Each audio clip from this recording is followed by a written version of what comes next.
Good afternoon. Welcome to another episode of the Mic Drop.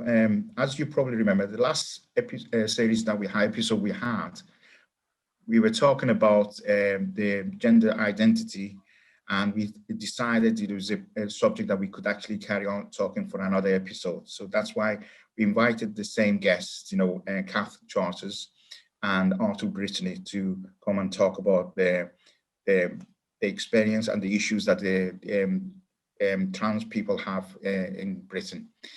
First of all, welcome both of you. I hope you're okay. One of the things I was going to ask you, Brittany, is that in the first series, I interviewed you and I called you Adrian, and obviously since then, we know you and with another name, Arthur Brittany. So I just wanted to, if you don't mind, explain a little about your name and why you changed it, please. Okay, thank you, Mo. Hello, everyone that is listening to this episode.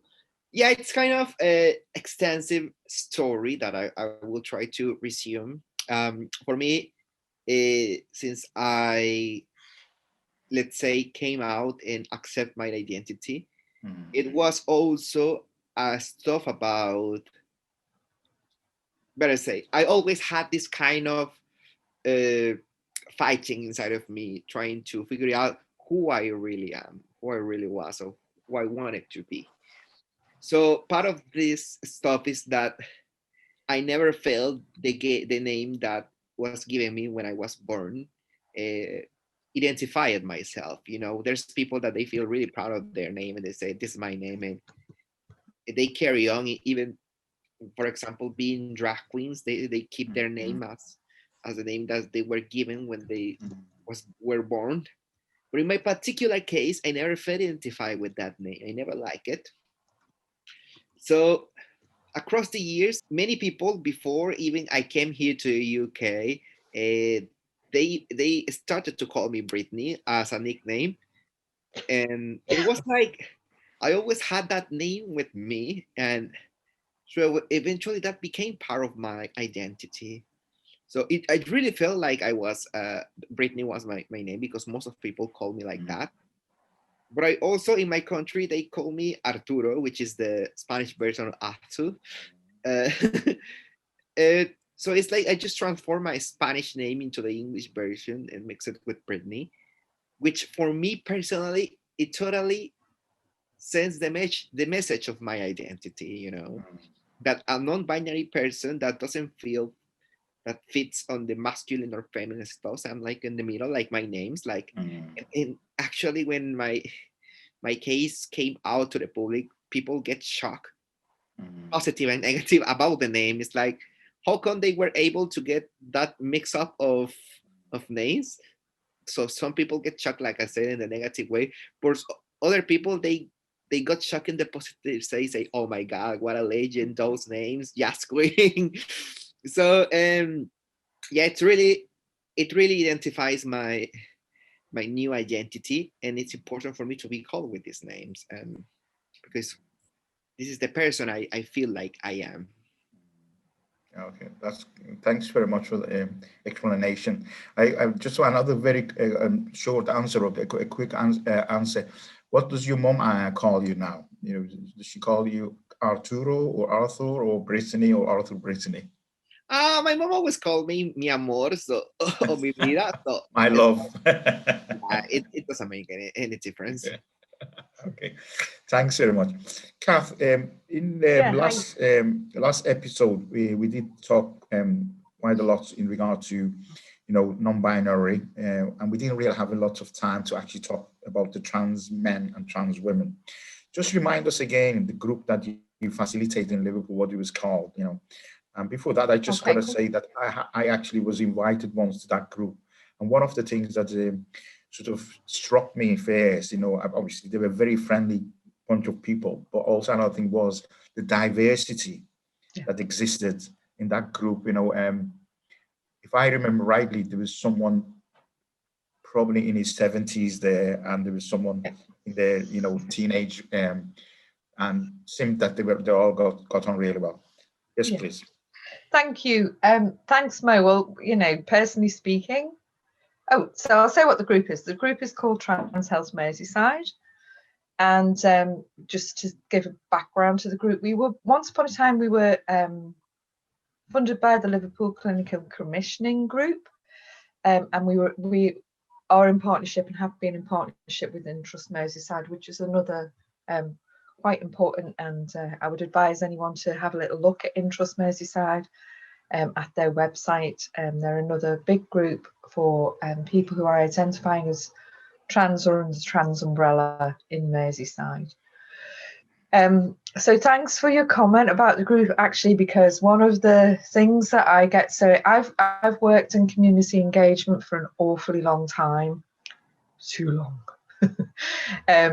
And that group makes my heart sing because of its diversity. So originally, and this is quite interesting really, originally we thought it might be difficult bringing people out of their shadows or their imposed closets or their worlds, you know, to come to a group. It's a big ask, isn't it, to come to a group? And we were astonished by the response. And so it's really indicative of how much people needed a peer support group. I never thought that many people would engage with the group as fully and completely as they do. And one of the things about the group, it's nice that you said about the generational diversity, because say, for example, in that group, this can happen. And I don't know how many other groups this could happen in, so I'll give you an example. So we can have a discussion about coming out as a group, coming out as a trans person. And some people in the group will talk about coming out as trans to their parents. Some people in the group will talk about coming out as trans to their children. And where else are you going to get that kind of exchange? And people can support one another in how they might approach that and how it might feel. And, you know, and people can talk about lots and lots of different things that the intergenerational aspect of that group can facilitate. And so that's pretty cool. And just to say that the group trans can mean a lot of different things to different people. So our strapline is the group is for transsexuals, people who identify as transitioning. So that can be a social, medical or surgical transition. People who may be questioning the gender that they were assigned. So just people who might be questioning or thinking about who they are and want to explore possibilities. And people who have an intersex experience. And people who are just gender non-conforming. Well, not, I don't mean just, I would say, but just now, people who are gender non-conforming. So that can include all kinds of people who might identify as non-binary. Okay. And it's just really more and more as we've gone along. The issue can be around challenging the binary norms. That seems to be a theme that's coming about at the moment, just challenging the binary norms of our society that we find ourselves in. That's a theme that runs around. I quite love that this new generation is like really into that. Yeah. And I think like is like you said, challenging this binary norm is a new thing. Yeah. People are finding themselves, especially really young people, they're finding themselves out of all this pattern that has been for like forever. So they say, why do trap us in a cage when we can be whatever we wanted? There's like this kind of training to erase the toxic masculinity. I just loving this, like it doesn't matter your sexual orientation, you know, all that. It doesn't matter if you're straight or gay. You can wear a dress if you want. You can use nail polish if you want, earrings or whatever you wanted. Just dress the way you want. I'm just loving this, especially with this new generation, and it's like I found myself a little bit oldie in that sense. Like at the beginning, it's like the old generations, especially I got some friends that they say, so what's going on with this new generation? It's like, are they all gay? And say, why you say that? They say, just look at how they dress and stuff like that. They say, a dress, if you dress like in some ways that doesn't make any clue about your sexual orientation, because you can be the most, let's say, masculine person, like wearing a suit and everything and stuff like that, and being the gayest person ever. And you could be the opposite. You could be like a with the most pinky dress, nail polish and stuff like that, and still liking girls. So even I know drag queens that they are heterosexuals, That's right. So it doesn't make any sense. And I'm loving this new trend to challenge this normativity. I just feel so proud of this new generation. I have my experience, especially with my daughter. She's 22. Brittany has met my daughter, and she is sometimes very passionate about these issues. And it's funny, like, a lot of times she's correcting me and my wife if we use the wrong pronouns, or if we say something that not on purpose, but is not right. She corrects us and she said, "No, you shouldn't say this." And it's quite interesting, as you said, how it's sort of the role sometimes changes. And another thing, what you say, Kath, about the group, when you started the group, we had the same experience with the Many Hands One Heart. We didn't really know if people, because I was working in this field for about 5 or 6 years, and I could just count on two fingers any person seeking asylum that he was from LGBT plus community. But we knew they existed. We knew they're there, but and I remember the first meeting we had for the Many Hands One Heart. It was was the central, either it was in the central library or the museum next to it. And we sat there with Mimi from Say House and Jenny from the Liverpool University. I don't know if there was someone from Armstead there. And we invited some people from Manchester who were doing the same sort of a thing to come down, and some people that from the LGBT community that they were seeking asylum. And there was no one there, and we just felt embarrassed. Oh my God, no one is going to turn up. It was like the meeting was like 10 o'clock, nobody turned up. We had fruits and we had cakes and everything. And like all of a sudden we saw a head came in and we were all like that excited. And one by one they came in, and what it was is they were standing outside. They were too scared to come in, and they wanted to make sure nobody sees them actually coming to the meeting, And amazing thing is the other day I had a meeting with Shireen, and she said, I asked the question, how many members Many Hands One Heart got? And she said 80, over 80 people.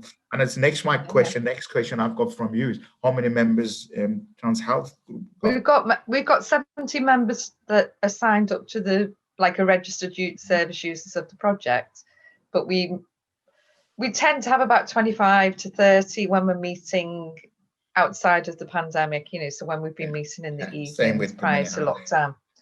At the moment on Zoom, we meet in the afternoons, which is slightly different, and there's probably about 15 to 16 people who come onto the call. And the next question I got, you sort of touched a little bit in the first, question you answered. It's just, but can you tell us a little about the challenges and some of the issues that they face on day-to-day life? Trans people face, yeah. Well, so for example. Sure, no problem. So say, for example, that early on we were funded to look at hate crime against people and transphobia. And we had a lot of connection with the police at that point and Stop Hate UK and stuff.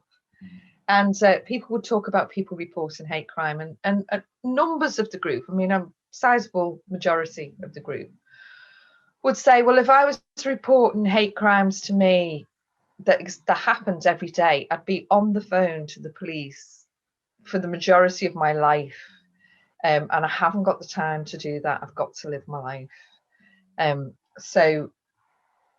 this is another example of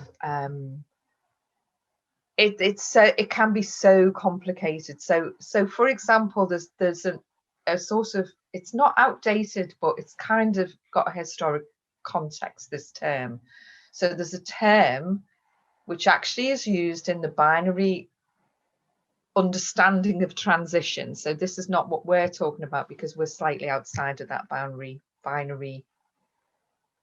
comprehension, but there is discussion about passing. So I'm going to ask whether you two are familiar with the term passing. Are you familiar with the term passing?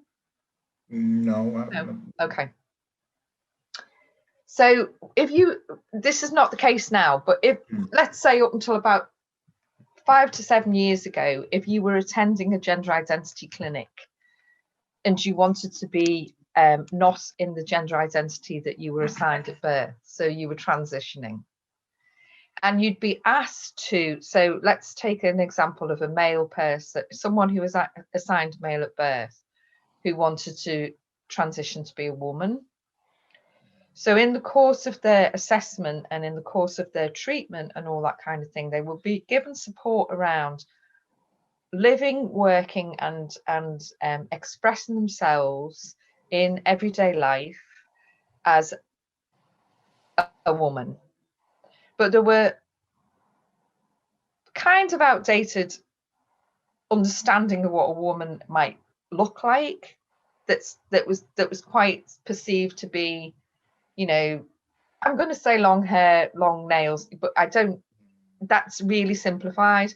But there'd be like this, if you're a woman, you will maybe look like this. And if you're not going out looking like that, then you're not serious about your transition, right? And that was really hurtful to people, and actually really caused loads of confusion and kind of got people back in various closets, and it's also created a bit of competition sometimes between people, you know, about how well they passed or not, you know, how good they looked or didn't. And that could be around finances, whether you could financially support yourself to get a nice wig, or whether you could financially support yourself to get electrolysis, to get your naturally grown hair removed and stuff like that. It was could be very problematic for some people. And then for me personally, I took a call from someone who was transitioning to become a woman, who lived in a very rough area of Liverpool. And they were saying, I can't walk out my front door looking like that. I feel like that. I want to be that. But if I walk out my front door looking that way, I will be battered by my neighbours. And I know that was probably true of where they were. So these things were being asked of people, and it wasn't very person-centred. So I think it's got more person-centred at the gender identity clinics to look at how people might want to express who they are, and how they might want to identify that. And then it kind of took the pressure off people a little bit to not feel that they have to have surgery. And also, not everyone can have surgery. You might not be medically able to have surgery. You might not want surgery. You might be able to feel yourself enough by just socially transitioning. So whatever that means, you know, that can mean just wearing something different that makes you feel as you want to feel, as you in the identity as the individual you feel you are. So I think it just needs to get really individuated and more person specific, because it's very different. If you were brought up, you know, back in the 30s in a working class home, for example, you know, I know that my mum and dad had very, very, very clear identities as to who was a man and who was a woman, right? And how that looked and all that kind of thing. And then all the languaging around someone who might be effete, you know, show feminine identities, a woman who might be strong, you know, all the language that woman might be called, all this inappropriate language that we have for someone who's stepping outside of my perception of what maybe you should be or how you should behave. We need to dismantle all of that, and it takes time. My next question, because when I came to your group, I actually came, if I remember rightly, I came with a member of the Many Hands One Heart. Yeah, you brought someone along. Yeah, we did talk, and it was a trans man, you know, and we talk about the issues that face, you know. The question is actually to both of you, you know, because I know you've come across many people seeking asylum that they're from, you know, trans, or they're trans men or trans women. And also, I know that Britney has got, well, we've got members in Many Hands on Hearts from that community, but also I know that they know that there are people and outside the group that they're seeking asylum. Just wanted to sort of like, if you touch on What are the main issues, barriers for them, adopting here, or about their case, or what you say about the transition and everything. I start with Brittany, and then I'll come back to you, Kath. Is that okay with you? Yeah. I think that in my particular case, and what I can talk about in my own experience, people is I know it's like trill in people. A lot of people say that people is not honestly well educated in these matters, especially if for transgender people are not educated. For people with gender non-conforming, it's even worse because we are almost like invisible in this sense. If it's a struggle to be a transgender man or woman, uh, and to come across this transition, but like Kat said, there's some people like me, we don't want to transition. So people don't quite understand that thing is like, so why you don't look more feminine, or why you don't stick on the masculine stuff, so why you want it to be. And it's that kind of, I'm not saying because for some of them this kind of curiosity is not like a healthy curiosity, I would say, because there's the kind of curiosity you're doing because you try to educate yourself. There's the other kind of curiosity that you are doing because that is like a taboo topic, if that makes sense. So in that sense, people try to speak about my gender identity and expressions, not because they wanted to educate themselves. It's more because they are like, they found this, I would say, entertaining or something like that. And I'm not a clown for that. That's the sense. And in my particular case, that's for now the challenge I've been experiment, especially with people that as I said, they get shocked when they read my name or something like that, and it's like, so people say, and I read this. Usually, social media doesn't affect me, and I pick up all the negative stuffs as something I could use to learn, and or to use as example of what we need to improve.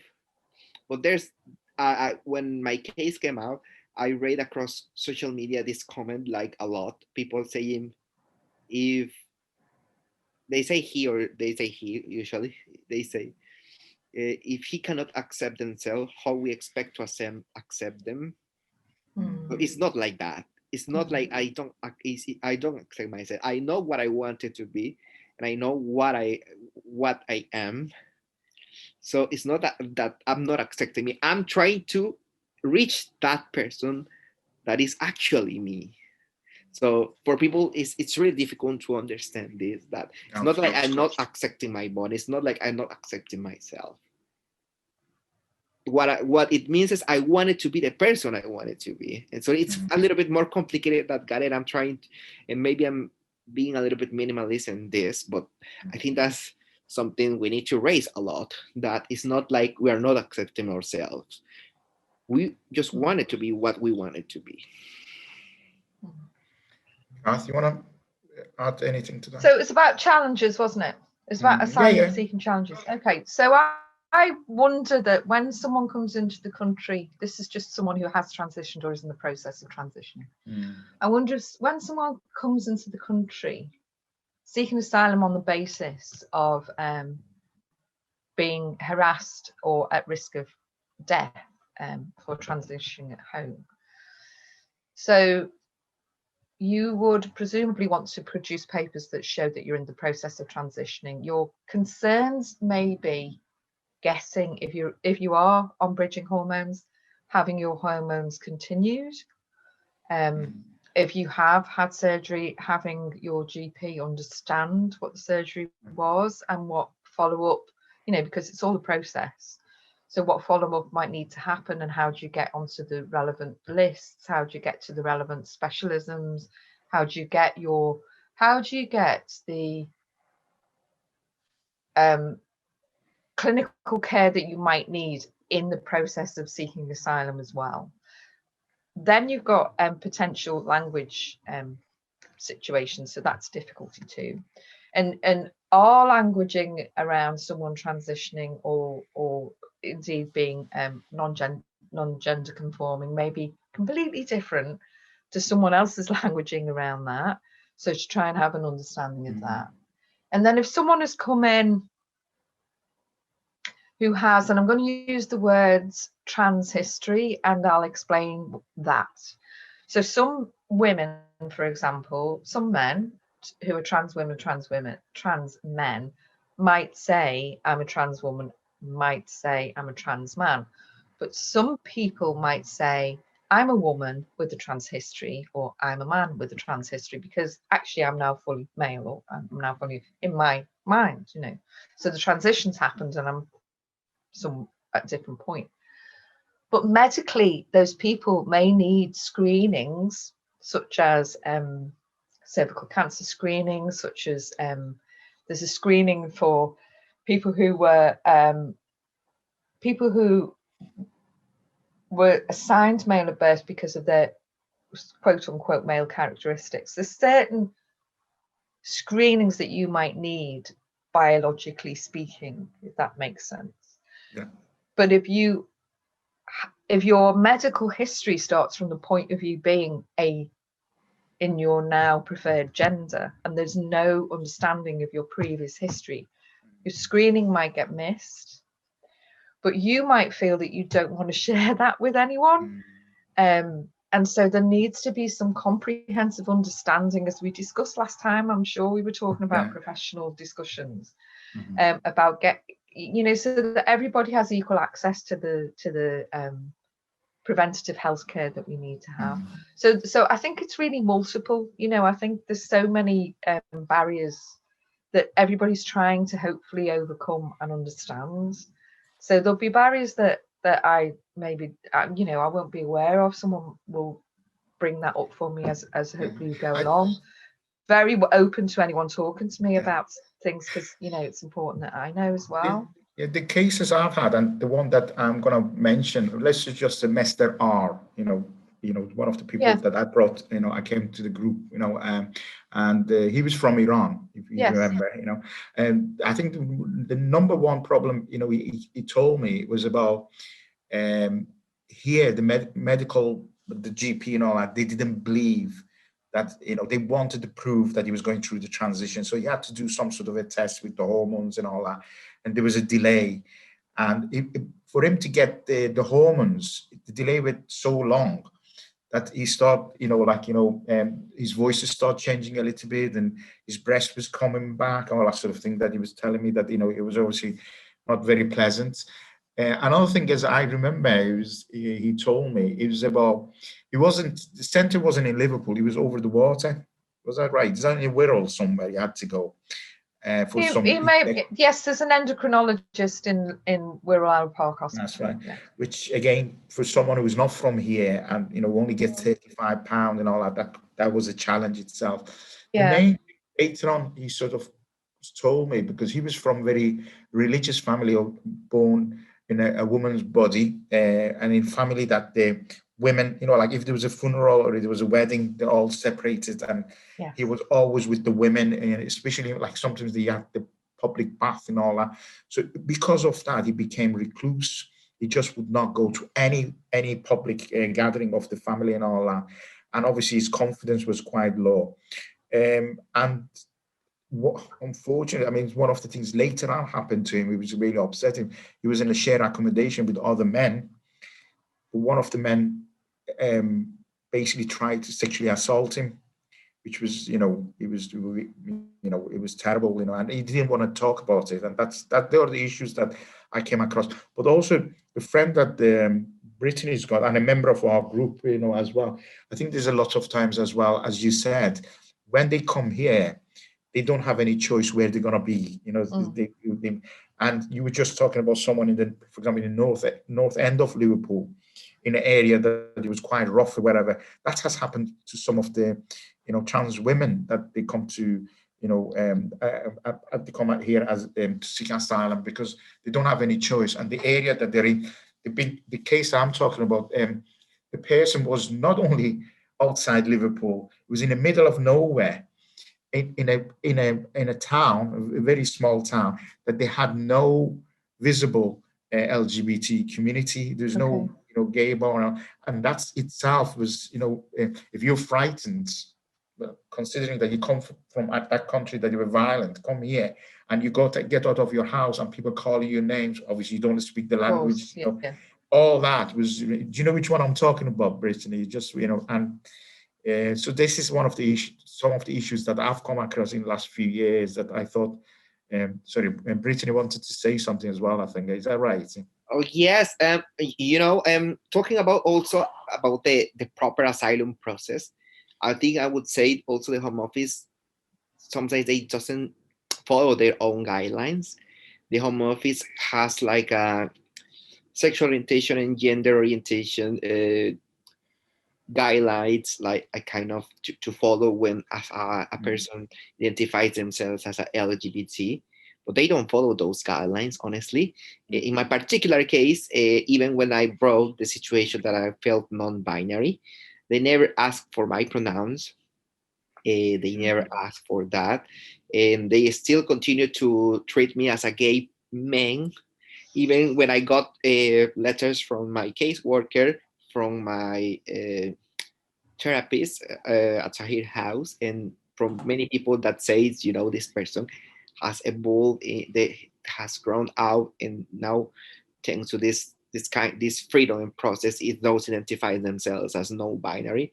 The Home Office completely ignored that, and they continue to call me this gay man. So when I came to the final appeal with the judge, the first thing she asked the Home Office, why are you still talking this person as the gay man? Why you didn't ask them for their pronouns? So it's like they failure in to follow their own procedures.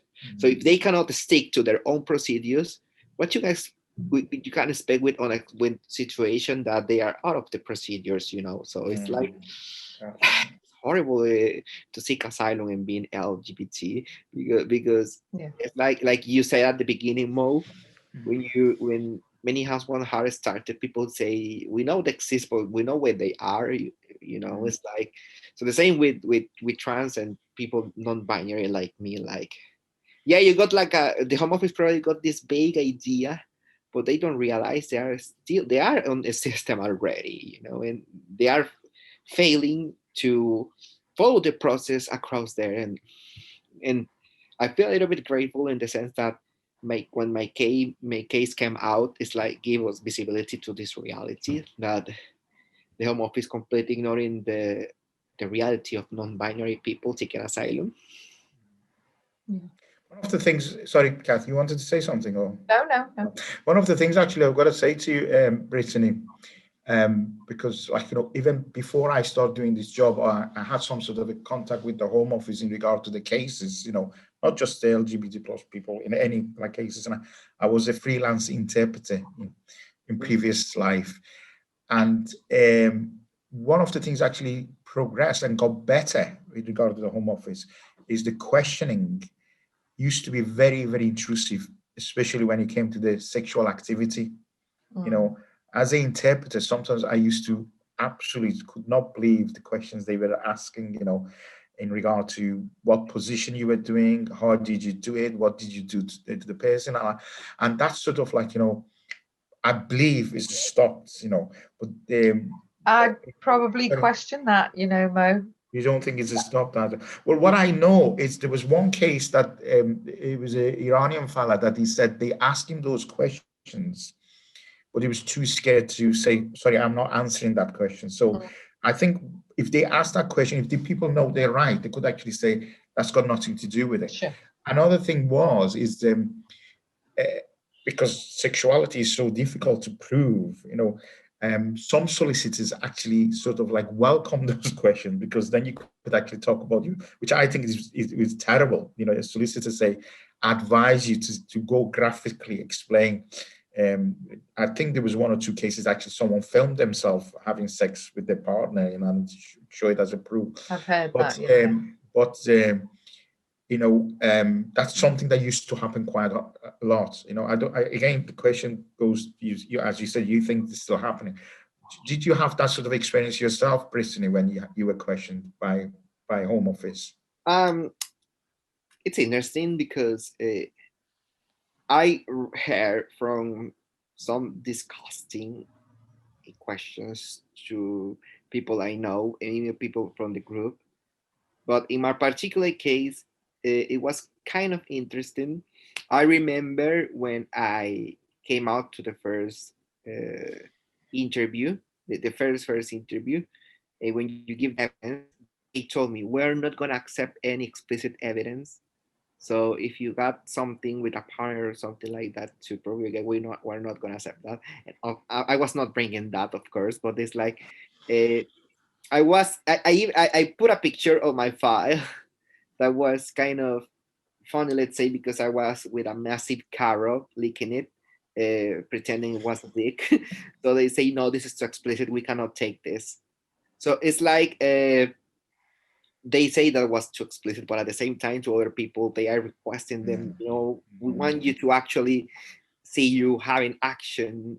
So it's like, it doesn't make any sense for me. No, and it's like a double speech in my point of view, that for some people they say, we want to pretend to be like correct, to do the right things, but with other people it's like, we don't believe you. If you don't prove me you like men sucking a dick, I don't believe you. So it's like, it's just horrible in that sense. Yeah.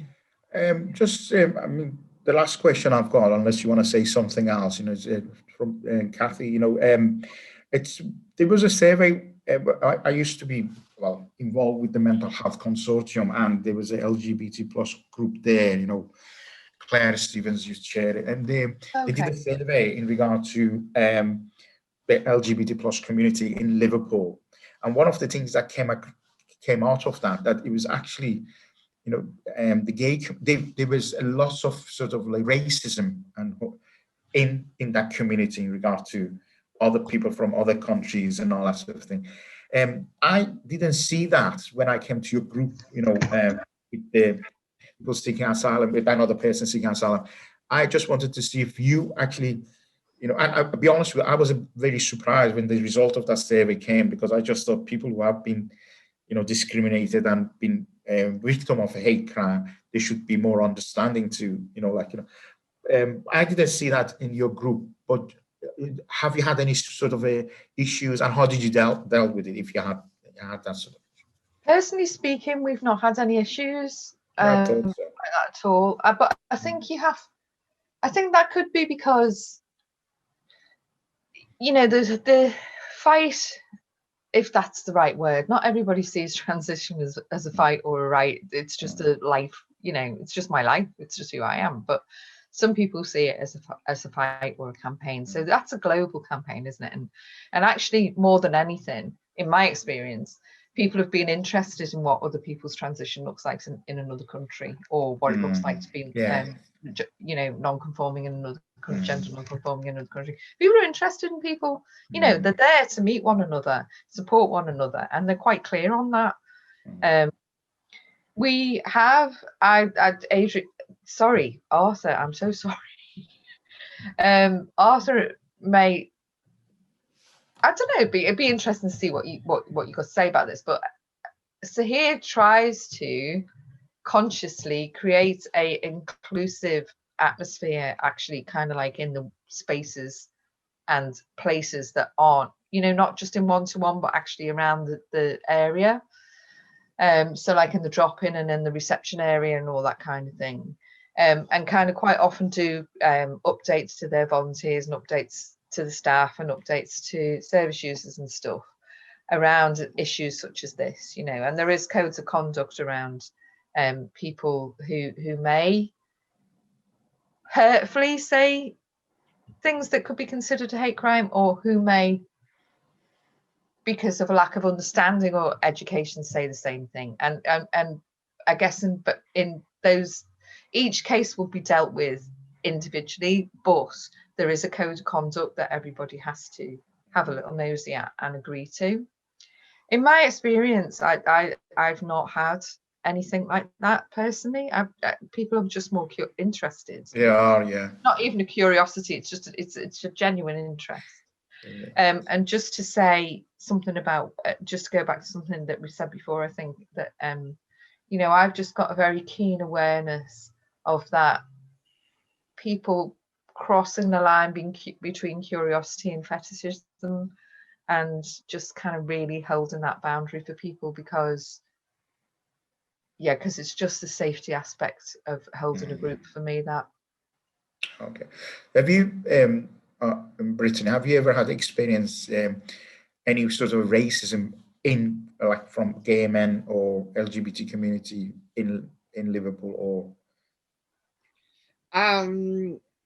I think I would say across these 3 years I've been here in Liverpool, I've not been able to move out of my safe space for many reasons. The reasons first is like every time I travel, I only travel to the charities that support me and stuff like that, because I couldn't afford a bus ticket, so I needed the travel expenses. So it's like I was not a person of going out and stuff like that, because I never had money for that, honestly. So in that sense, I only move out into my safe space network, and that's the only people I met across these 3 years. So I heard from people from Many Hands One Heart that they found some struggles because of their skin color or the way they express themselves. But in my particular case, as I say, I haven't had the opportunity to explore outside of my bubble, I would say.